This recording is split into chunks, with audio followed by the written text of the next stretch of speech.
دیکھیے حادثہ تو حادثہ ہے، اور حوادثات شاید یہ پیغام دیتے ہیں کہ اگر تم نے مشکل وقت کو نبھانا ہے تو سب مل کر کے کھڑے ہو جاؤ۔ ہونا تو یہ چاہیے کہ خوشبیاں بھی مل کر ہی ہونی چاہیے۔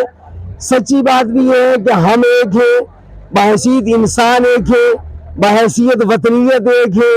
بحیثیت رنگ نسل زبان ہم ایک ہیں، جغرافیائی وحدت ہے ہمارے درمیان، اور ایمان تو وحدت کا سب سے اونچا معیار ہے۔ نبی صلی اللہ تعالی علیہ وسلم نے فرمایا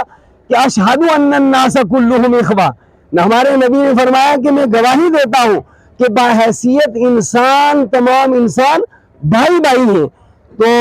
یہ حسن اتفاق تھا کہ ہم سب لوگ یہاں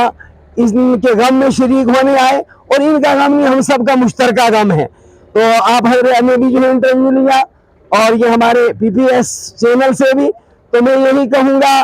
کہ آئیے ہم اپنی وحدت کے ساتھ ہر معاملے کا جو ہے کا مقابلہ کریں، چاہے وہ ہمارے دین کے معاملے میں کوئی معاملہ ہو، مادیت کے معاملے میں کوئی معاملہ ہو۔ اللہ کی چاہت اتفاق ہے، رسول اللہ کا پیغام اتفاق ہے، انسانی کا انسان ہونے کا تقاضا وحدت ہے۔ تو میں ایک مرتبہ پھر آپ کے چینل سے، چونکہ میں 3 دن بہت بول چکا ہوں لیکن آپ کے چینل پر آیا ہوں، تو ایک تو یہ کہ یہاں کے لوگ حوصلہ نہ چھوڑیں، عزم بلند رکھے ہوئے ہیں۔ آدمی کا حوصلہ ہوتا ہے وہ سب کچھ، یہ ہم کہتے ہیں نا والقدر خیرہ وشرہ من اللہ تعالی، کہ خیر شر اللہ تعالیٰ کی طرف سے ہے، اور اللہ کا فیصلہ آدمی کو قبول کرنا چاہیے، ایک چیز۔ دوسری بات میں یہ کہوں گا کہ ممکن ہے آپ پر آزمائش لا کر ہم جیسے گناہگاروں کو اللہ تعالیٰ نے آگاہی دی کہ بھئی میرا تعلق قائم کرو، خوشی آئے تب بھی اللہ کی طرف رجوع کریں، غم آئے تو بھی اللہ کی طرف رجوع کریں۔ یہ بستی مسلمان بستی ہے، میں کہوں گا قرآن کی تلاوت کا اہتمام کریں، اور نبی صلی اللہ علیہ وسلم پر ایسے موقع پر ہمارے بزرگوں نے کتابیں لکھی ہیں، جب کسی جگہ کوئی حادثہ آئے، کوئی پریشانی آئے، فرمایا زیادہ سے زیادہ درود شریف پڑھنے کا اہتمام کرو، درود شریف کی برکت سے اللہ تعالیٰ پریشانیوں سے باہر نکال دیتے ہیں۔ تو میں پیغام دوں گا کہ ہمت بلند رکھیں، قرآن کی تلاوت کریں، اور توبہ استغفار کریں، درود شریف زیادہ سے زیادہ پڑھنے کا اہتمام کریں، اور جو لوگ غیر متاثر ہیں جنہیں اللہ تعالیٰ نے حفاظت فرمائے، ان سے میں کہوں گا ہمارا اخلاقی فرض ہے، ہمارا انسانی فرض ہے، ہمارا مذہبی فرض ہے کہ ہم ان کے درد کو محسوس کریں۔ یہ یقیناً یہ سچائی ہے کہ ہمارے ہی لوگ ہیں، تو اس وقت ہم کھل کر کے سامنے آئے، جس طرح ہمارے میرٹھ سے یہ بھائی آئے، یہ راجستھان سے حضرات علماء تشریف لائے،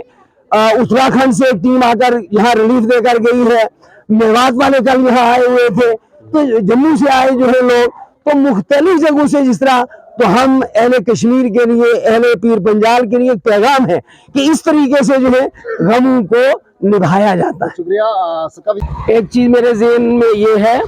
اور یہ پیغام متاثرین تک میں پہنچانا چاہتا ہوں،